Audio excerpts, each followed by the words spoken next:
I welcome you. आज के इस बिजनेस स्टडी के वीडियो में क्लास 12 कॉमर्स हम न्यू चैप्टर स्टार्ट कर रहे हैं जिसका नाम है ऑर्गेनाइजिंग। ऑर्गेनाइजिंग चैप्टर स्टार्ट करने से पहले इसके मीनिंग को हम सिंपल वर्ड्स में समझने की कोशिश करते हैं। सपोज करो बच्चों, आपके घर में कोई फंक्शन अरेंज होता है तो उस फंक्शन के अंदर बहुत सारी डिफरेंट एक्टिविटीज करनी पड़ती हैं और उन एक्टिविटीज को करने के लिए आपके घर के फैमिली मेंबर्स और रिलेटिव्स एक साथ इकट्ठा होते हैं।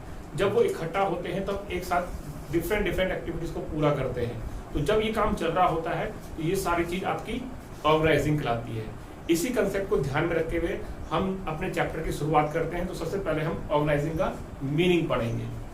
ऑर्गेनाइजिंग का मीनिंग है the identifying and grouping different activities. Means different activities को आपने आइडेंटिफाई करना है, पहचानना है और उनको ग्रुप कर देना है। ग्रुपिंग का मतलब होता है कि जो सिमिलर नेचर की एक्टिविटीज होती है उनको एक हेड के अंदर या एक डिपार्टमेंट के अंदर रखना in the organization and bringing together the physical, financial and human resources. और ऑर्गेनाइजेशन के जितने भी physical means machine, human means employ और फाइनेंशियल मीन्स पैसा, ये सारे रिसोर्सेज जो हैं इनको एक साथ लेके आना, resources to establish most productive relation, ताकि हम एक मोस्ट प्रोडक्टिव रिलेशन स्टैब्लिश कर सकें for the achievement of specific goal of organization, ताकि हम ऑर्गेनाइजेशन का स्पेसिफिक गोल को अचीव कर सकें। यहाँ पर एक बच्चों वर्ड आया प्रोडक्टिव रिलेशन। मीन्स जब हमारे पास फिजिकल, फाइनेंशियल और ह्यूमन रिसोर्सेज होंगे तभी इनके बीच में एक प्रोडक्टिव रिलेशन स्टैब्लिश हो सकता है। मीन्स प्रोडक्शन स्टार्ट हो सकता है। मीन्स अगर आप किसी भी चीज का प्रोडक्शन स्टार्ट करेंगे तो आपके पास ये तीन रिसोर्सेज होना जरूरी है जिसका नाम है फिजिकल, फाइनेंशियल एंड ह्यूमन। जब ये तीनों रिसोर्सेज आपके साथ एक साथ होंगे तो तभी आप किसी चीज का प्रोडक्शन स्टार्ट कर सकते हैं। और जब हम प्रोडक्शन स्टार्ट कर रहे हैं तो प्रोडक्शन हमारा स्टार्ट किया जाता है किसी गोल को अचीव करने के लिए। तो यहाँ पर ऑर्गेनाइजिंग का मतलब ये हुआ कि जब हम डिफरेंट एक्टिविटीज को आइडेंटिफाई करते हैं और उनको ग्रुप कर लेते हैं along with arranging the resources of the organization to achieving some specific goal.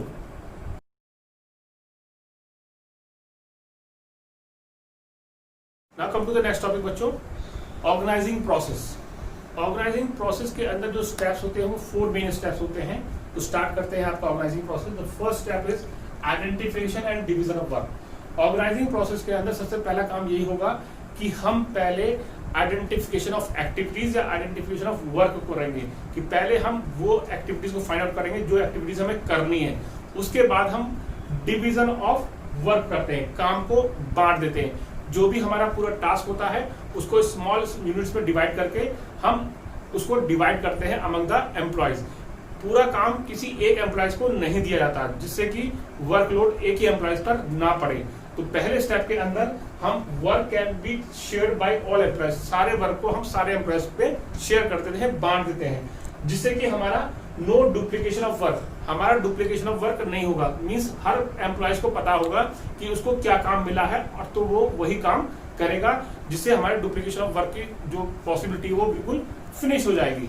Second जो स्टेप होगा, जब हमने आइडेंटिफिकेशन ऑफ और डिवीजन ऑफ वर्क कर लिया है तो सेकंड स्टेप होगा डिपार्टमेंटलाइजेशन। डिपार्टमेंटलाइजेशन का मतलब होता है कि जो सेम नेचर की एक्टिविटीज होती हैं, वर्क होते हैं, उनको एक सिंगल डिपार्टमेंट के अंदर फाउंड आउट कर देना, ग्रुप कर देना।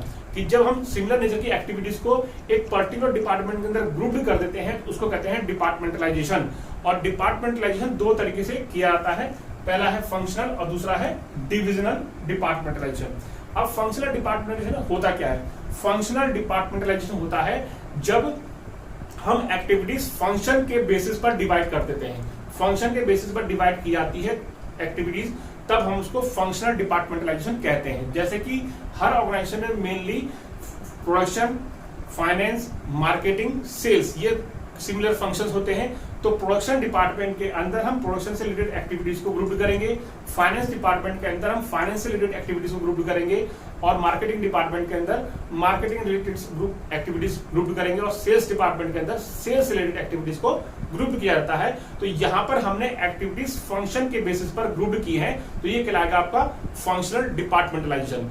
जो डिविजनल डिपार्टमेंटलाइजेशन होता है वो उस ऑर्गेनाइजेशन के अंदर किया जाता है जहां पर कोई भी ऑर्गेनाइजेशन एक से ज्यादा यूनिट्स के प्रोडक्शन करता है, एक से ज्यादा तरह की गुड्स मैन्युफैक्चर करता है या बनाता है। जैसे कि मैं एग्जांपल लेता हूं कि कोई ऑर्गेनाइजेशन है वो आपका कॉस्मेटिक गुड्स और मेडिसिन प्रोड्यूस करता है, तो यहाँ पर दो तरह के गुड्स मैन्युफैक्चर हो रहे हैं, दोनों तरह के नेचर उनके बिल्कुल अलग अलग है। मींस कॉस्मेटिक गुड्स अलग हो गए और मेडिसिन गुड्स आपके अलग हो गए, या कहें इलेक्ट्रॉनिक गुड्स प्रोड्यूस करते हैं या कॉस्मेटिक गुड्स प्रोड्यूस करते हैं, तो यहाँ पर दोनों गुड्स के नेचर क्या हो गए, अलग अलग हो गए। तो यहाँ पर हम जो गुड्स के बेसिस पर एक्टिविटीज को क्या करते हैं, डिवाइड कर देते हैं, ग्रुप कर देते हैं, तो यहाँ पर ये चीज कहलाती है डिविजनल डिपार्टमेंटलाइजेशन।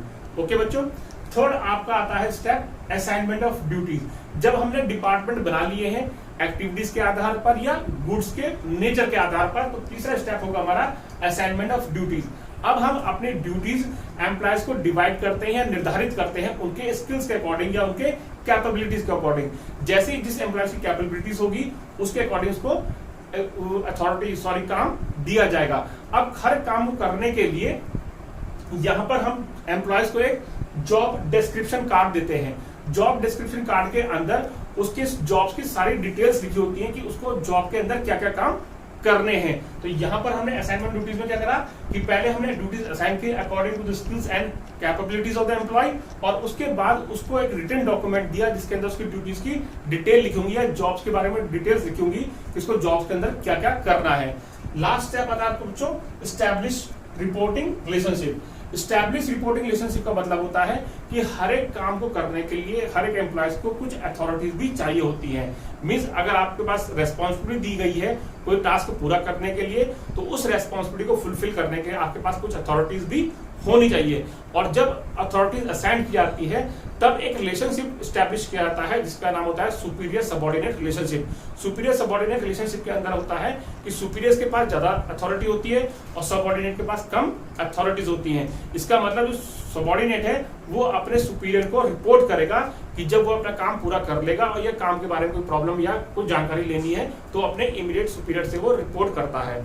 जब हम अथॉरिटीज का डिवीजन करते हैं, डेलीगेशन ऑफ अथॉरिटीज होता है, तो इसका मतलब हम अपने मैनेजर्स को अथॉरिटी देते हैं काम करने के लिए ताकि वो दूसरों से अपने सबऑर्डिनेट से काम करवा सकें। जब डेलीगेशन ऑफ अथॉरिटी हुआ तो डेलीगेशन ऑफ अथॉरिटी मैनेजर के लेवल के अकॉर्डिंग मिलती है कि जिस तरीके का उसका काम होगा उसके अकॉर्डिंग उसे अथॉरिटी दी जाएगी, तभी उस मैनेजर को हम डिवाइड करते हैं लेवल्स ऑफ मैनेजमेंट में। जैसे कि सबसे ज्यादा अथॉरिटी जिस मैनेजर के पास होती है वो टॉप लेवल मैनेजर्स कहलाते हैं, उससे कम अथॉरिटीज वाले मैनेजर मिडिल लेवल मैनेजर्स कहलाते हैं, और सबसे कम वाले अथॉरिटी वाले मैनेजर्स आपके सुपरवाइजरी लेवल मैनेजर्स कहलाते हैं।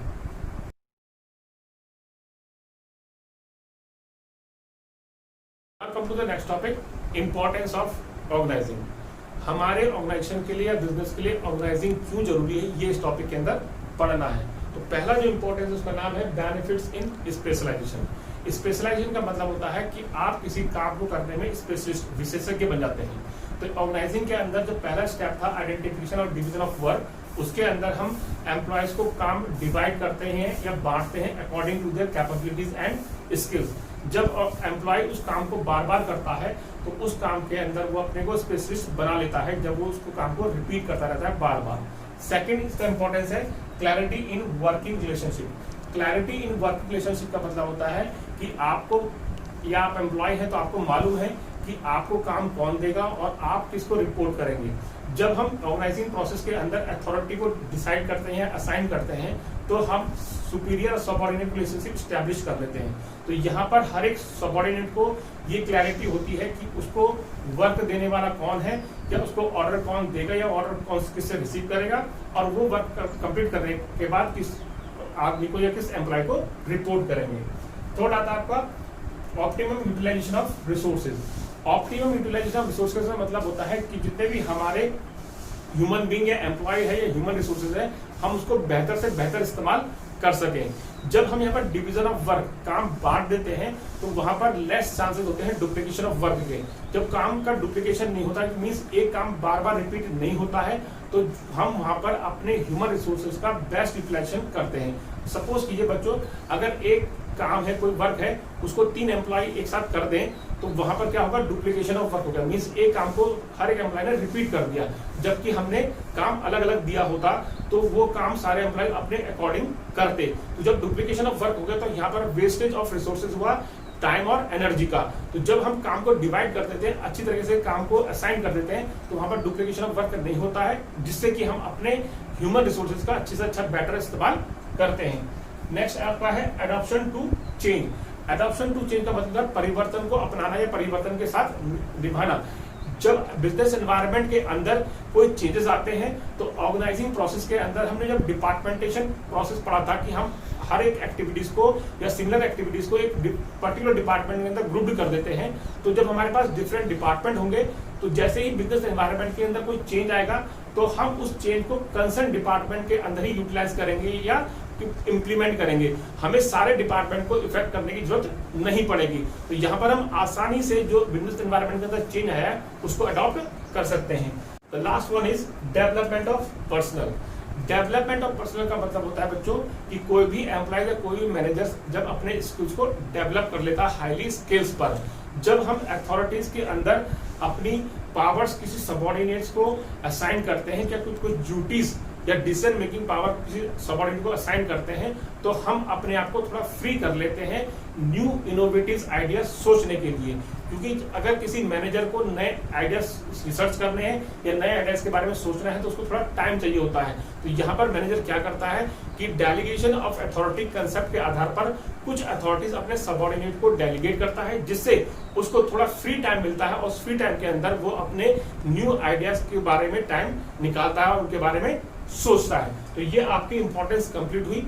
होप सो आपको ये टॉपिक समझ में आए होंगे। इनसे रिलेटेड जो भी नोट्स है मैं आपको लिंक में डिस्क्रिप्शन में भेजूंगा और आपको पीडीएफ फाइल भी दूंगा। Thank you.